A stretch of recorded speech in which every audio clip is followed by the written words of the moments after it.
Muchas gracias. Buenos días a todas y todos. Quiero también comenzar dando las gracias a los organizadores por este excelente evento que pues han preparado. Les llevó un montón de tiempo hacerlo, pero creo que el resultado ha sido muy positivo hasta ahora. Y bueno, pues también obviamente quiero dar las gracias por la invitación para participar en este foro y pues tener la oportunidad de presentar los resultados de algunas de mis investigaciones. También quiero darle las gracias a todos los que nos están viendo por Facebook y por YouTube. Espero que el material que preparé para ustedes sea de su interés y que al final podamos tener sus preguntas y comentarios para hacer más dialógica esta actividad. Entonces, bueno, como pueden ver en la pantalla, el título de la presentación es El espacio escolar y su relación con los métodos usados en la Escuela Nacional de Sordomudos de México de 1867 a 1900. Y quiero empezar aclarando que aunque hubo algunos intentos por educar a personas sordas en México desde principios del siglo XIX, estos tuvieron una vida efímera, lo cual originó que se generara en realidad muy poca información al respecto. Esa situación nos impide hoy la realización de un análisis más profundo sobre los espacios donde esa actividad se desarrolló y es la razón por la que no voy a hablar en esta ocasión de esos primeros proyectos. Más bien, me voy a centrar en el periodo entre 1866 y 1900, no 67 como dice el título, sino voy a hablar también de un proyecto previo que es como el antecedente de la Escuela Nacional, eh, porque estos momentos, digamos, corresponden al comienzo de un proyecto educativo que este sí fue más conocido y tuvo mayor trascendencia, y por lo cual se le considera generalmente el verdadero inicio de la educación hacia este sector de la población en nuestro país. Ahora, a este periodo de 1866, dijimos, a 1900, lo podemos dividir en tres etapas relacionadas con tres lugares diferentes en donde se desarrolló el tipo de enseñanza que aquí nos interesa. La primera, esta que es como un breve antecedente, que ocurrió de mayo a diciembre de 1866, tuvo lugar en el Colegio de San Juan de Letrán, este famoso edificio del siglo XVI, que ya para finales del XIX pues estaba a punto de derrumbarse, y ahí el experimentado maestro francés sordo, recién llegado a México, Eduardo Webb, echó a andar un proyecto privado con apenas un escaso apoyo económico de algunas autoridades municipales, luego de que su propuesta de crear una escuela imperial de sordomudos fuera rechazada directamente por la emperatriz Carlota. De esta primera etapa poco hay que decir, porque en realidad tuvo que adecuar su actividad a los lineamientos de la institución que le prestó simplemente un salón para que pudiera desempeñar su labor docente. Desde luego, tanto las instalaciones como el mobiliario eran inadecuados e incluso el horario de trabajo también fue más reducido de lo que el profesor deseaba. Esto se hizo patente en el evento público donde se evaluó a los primeros 3 alumnos que ahí estudiaron el día 15 de diciembre, cuando comenzó el examen, este maestro, señalando todas las carencias que tuvo que superar para llegar a ese punto. La más destacada, el hecho de que para conseguir el éxito esperado, era imprescindible que los estudiantes vivieran en el plantel, con la intención de que el contacto cotidiano permanente con su maestro les permitiera adquirir de forma natural la comunicación por señas. Cabe destacar en este punto que lejos de lo que suponen algunos autores y que tienen seguramente influencia de la idea Foucaultiana del gran encierro, la iniciativa de aislar a los educandos sordos tenía como base la justificación pedagógica de proveerles de alguien con quien comunicarse a lo largo de todo el día, así como de un modelo de inteligencia, conducta y desde luego de comunicación. El éxito de este examen resultó en que, luego de sortear algunas dificultades, el Ayuntamiento de la Ciudad de México decidiera hacerse cargo del proyecto, creando la que fue denominada Escuela Municipal de Sordomudos, instituida por decreto imperial en febrero de 1867 y que tendría como sede el antiguo Colegio de San Gregorio. Este colegio sí todavía existe, esta es una foto evidentemente contemporánea, es como pueden apreciar un edificio muy grande, desde hace algunos años alberga a la Universidad Obrera. Entonces, esto hace que pues, todavía sus interiores estén pues, bastante cuidados. No se parecen en realidad en nada a cómo estaban cuando se estableció aquí por pocos meses la Escuela Municipal de Sordos, pero pongo las imágenes para que tengan una idea de las dimensiones de este edificio que, insisto, era muy grande. Sin embargo, no es que todo el edificio les perteneciera a ellos, digamos, la intención original era esa, pero al final terminaron simplemente otorgándoles 2 salones y en ellos es que tuvieron que trabajar. Este viejo edificio había sido recién abandonado por el ejército francés, que como sabemos regresó a Europa para ir a pelear la guerra que ya se estaba perfilando contra Prusia. Eh, pero entonces eso originó pues, que el edificio estuviera verdaderamente en una situación de descuido lamentable y obligó a que el poco dinero con el que se contaba para el funcionamiento de esta institución pues se dedicara básicamente a pues todo tipo de reparaciones indispensables, ¿no?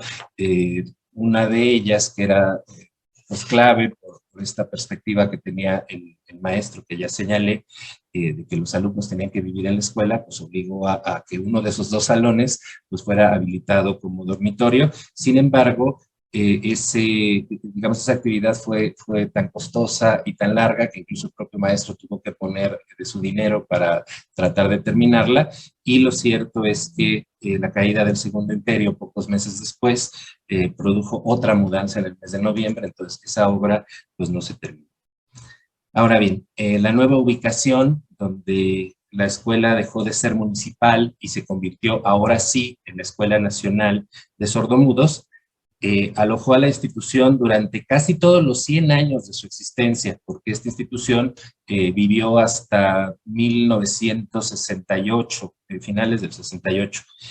Y este lugar donde se estableció fue el convento de Corpus Christi. Esta que tenemos aquí en la imagen es solamente la pura fachada del templo de Corpus Christi, pero si ven la imagen a su lado, al extremo derecho, justo donde termina el templo, hay un pequeño callejoncito que se ve de esta forma, ajá, y en ese lugar es donde estaba el convento, y ahí podemos leer, bueno, las imágenes no son muy buenas, disculpen la calidad, los documentos son muy viejos y mi cámara, cuando tomé estas fotos hace 15 años, pues también lo eran, entonces por eso es que no se ve tan bien, pero bueno, ahí se ve un letrero en el segundo balcón que dice Escuela Nacional de Sordomudos, y bueno, podemos apreciar la puerta del fondo, que es la puerta, digamos, de acceso principal, y después tenemos otra puerta acá, debajo del balcón que está en primera instancia. Después hablaremos un poquito de este sitio.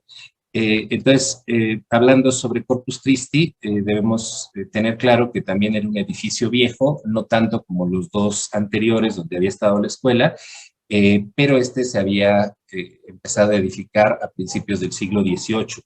Entonces, ya para el momento en el que la escuela llegó aquí, ya tenía más de 100 años, y para cuando acaba el periodo de estudio de este análisis, pues ya tenía más de 150 años de existir. Fue diseñado originalmente pensando en albergar a 24 monjas, hijas de caciques indígenas que se incorporarían a la orden de clarisas capuchinas. Sin embargo, llevaba varios años abandonado desde que fue expropiado a causa de las leyes de reforma.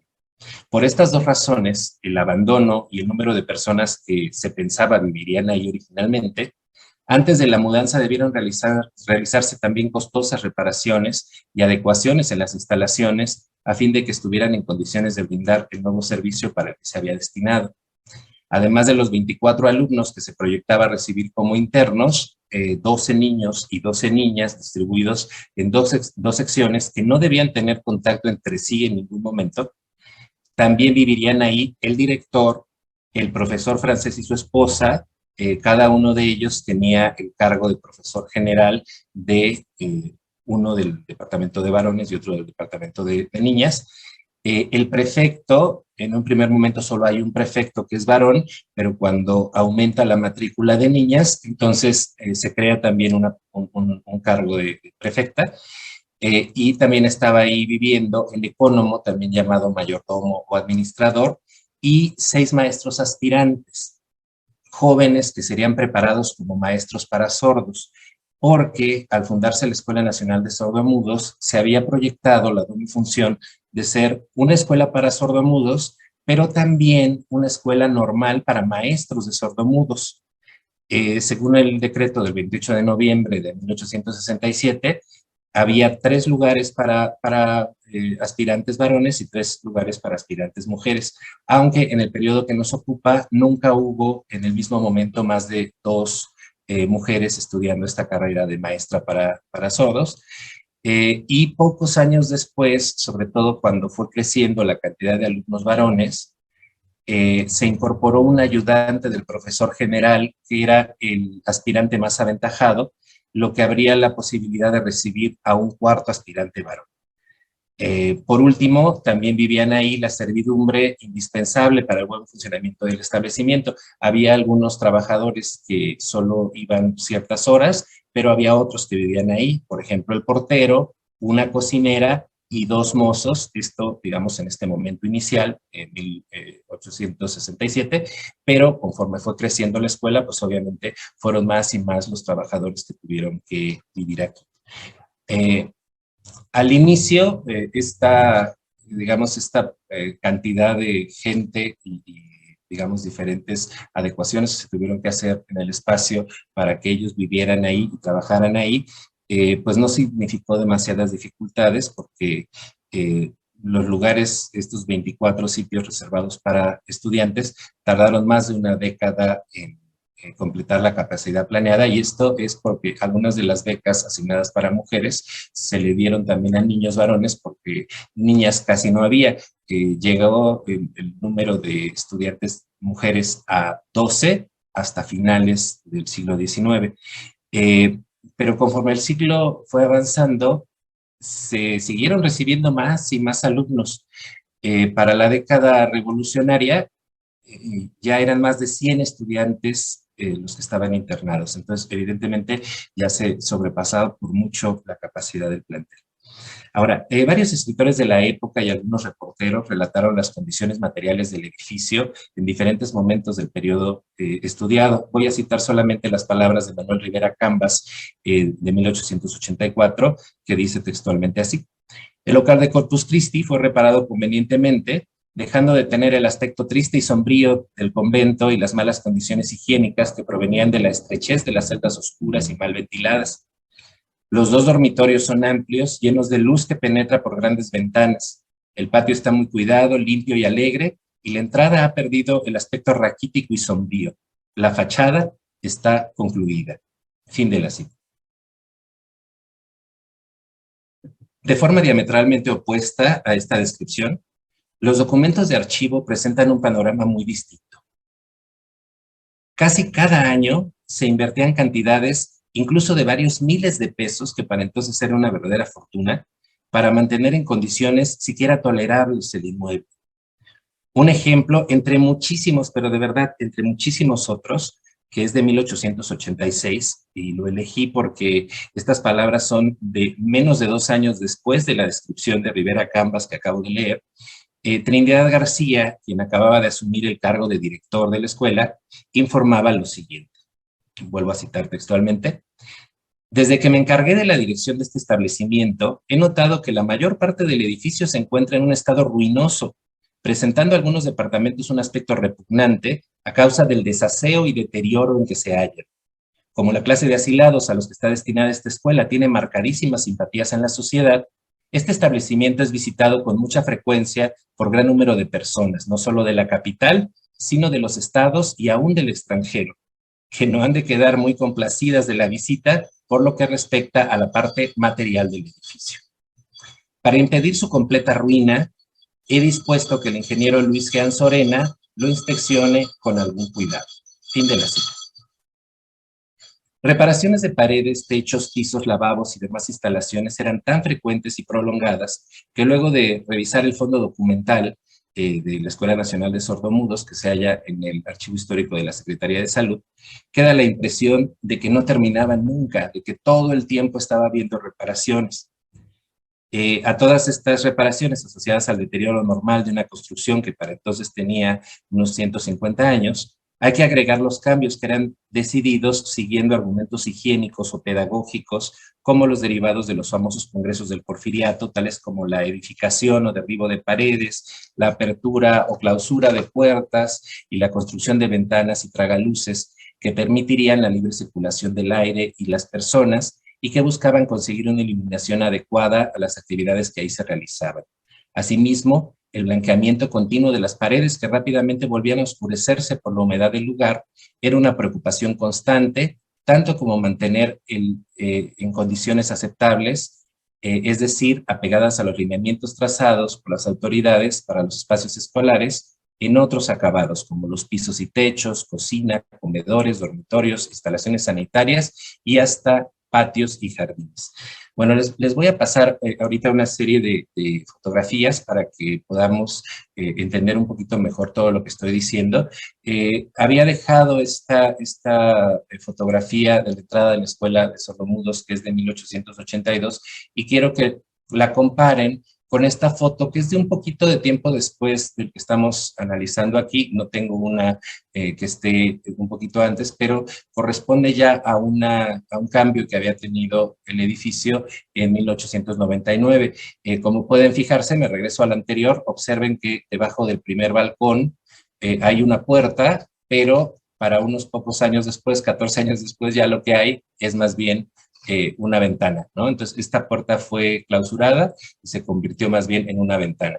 Tenemos después esta serie de salones. Este es el salón de actos y ejercicios públicos que estaba en la planta baja, que como pueden ver tiene mobiliario como el que había sido descrito en los congresos higiénicos pedagógicos, pero observen que no tiene ni una ventana. Esto evidentemente va a ir cambiando con el tiempo y se empezarán a incorporar cada vez más estos elementos.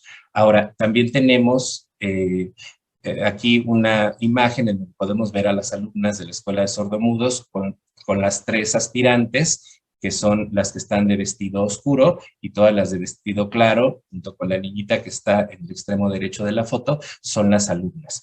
Ahora, esta foto la puse porque se puede ver, apreciar también todo el mobiliario que se utilizaba y todos los recursos didácticos que estaban a disposición en la escuela. Un poco de esto habló el doctor Bandari Mendoza el día de ayer. Entonces, para que le interese más el tema, pues le recomiendo que regrese a esta presentación si es que no la vieron.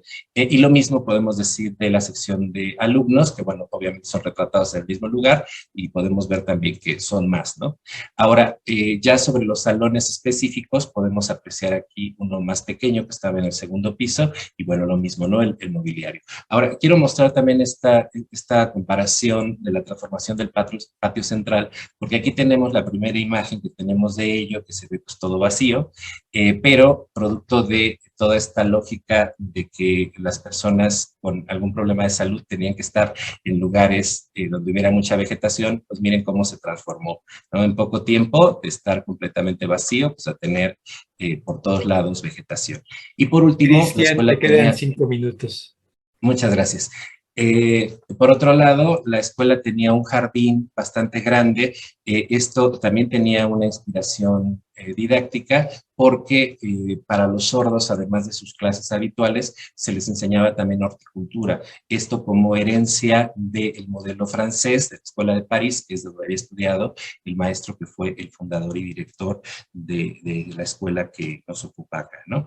Entonces, bueno, otro de los problemas que padeció el establecimiento, además de todas estas carencias en el espacio, pues fueron las fallas en el suministro de agua, que también van a ser un continuo quejarse todo el tiempo y pedir que se tomen cartas en el asunto. Pero digamos, a todas estas condiciones que son comunes a todos los establecimientos educativos de la capital, que pues casi todos se ven instalados en viejos edificios coloniales, hay que sumar las derivadas específicamente de los métodos educativos que se siguieron en la Escuela Nacional de Sordomudos. El primero ya lo mencioné antes, el que la escuela fuera un internado, pero además de esto, dependiendo del método que estuvo en vigor en cada momento dado, las necesidades físicas del local eran diferentes. Entre 1867 y 1886, el método vigente fue el sistema francés, una metodología que enseñaba a leer y conocimientos generales a través de la dactilología, que es el alfabeto manual, el uso de la mímica y las señas, que requería de salones espaciosos, libres de obstáculos, que impidieran a los estudiantes ver lo que el otro hacía y decía con sus manos y la expresión de su cuerpo. Para este método, los grupos podían ser tan grandes como fuera necesario, porque no requería de una atención tan individualizada, más que en los momentos puntuales de la formación. Por ejemplo, para los estudiantes más aventajados, que tenían las condiciones adecuadas, podían cursar las materias de pronunciación, donde aprendían a hablar.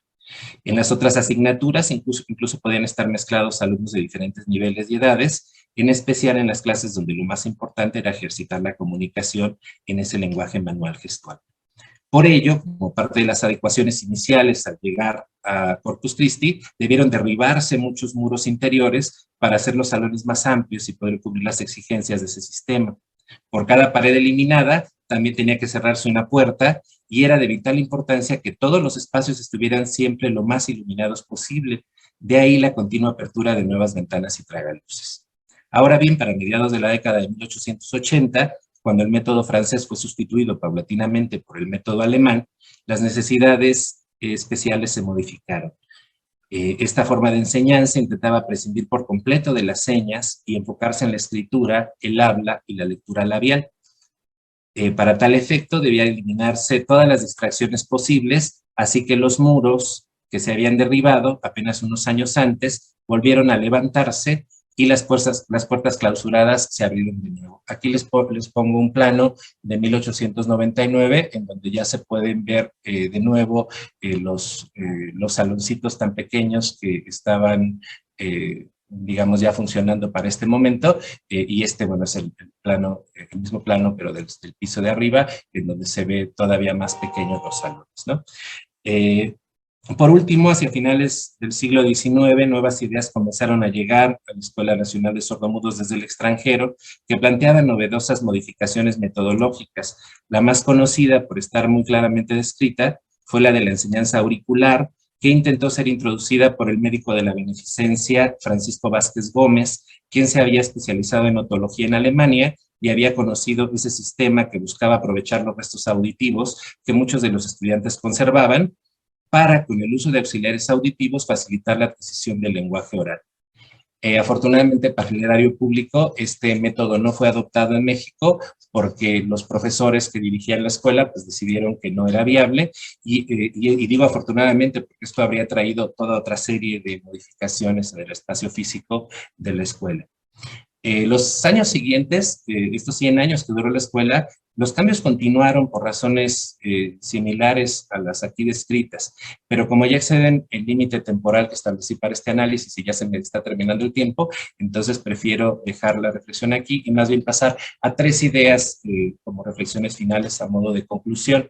La primera de ellas es que en el periodo estudiado existieron una serie de circunstancias estructurales, tales como los cambios de gobierno, la falta de recursos, el desconocimiento de los métodos para educar a sordos y sus implicaciones, entre muchas otras, que favorecieron la falta de planeación adecuada a largo plazo en todo lo relacionado con los espacios físicos dedicados a la educación de personas sordas, incluso en los momentos favorables como el porfiriato. La segunda reflexión tiene que ver con el cambio de perspectiva educativa, en lo que tiene que ver con la educación especializada en el sector estudiado, influido por las presiones internacionales y reforzado por los prejuicios locales que dificultaron que hubiera seguimiento en las políticas concentradas en este ámbito. Dicho de otro modo, la continuidad, que siempre ha sido un problema para el éxito de las políticas educativas en México, se agravó en este tema concreto porque se añadía además la variación del método especializado, y esto tenía que ver con cómo estaba el escenario internacional. Por último, y ya para concluir, el ideal de construir edificaciones ex profeso para este tipo de educación como para cualquier otra, según se había planteado en los congresos del Porfiriato, fue limitado por las condiciones económicas que tuvieron que conformarse con intentar adecuarse a las condiciones físicas de los edificios que se sabían deficientes de inicio, pero que eran los únicos que estaban disponibles, por más que a la larga tal vez el gasto continuo en remodelaciones y remodelaciones y remodelaciones resultara casi igualmente oneroso. Muchas gracias.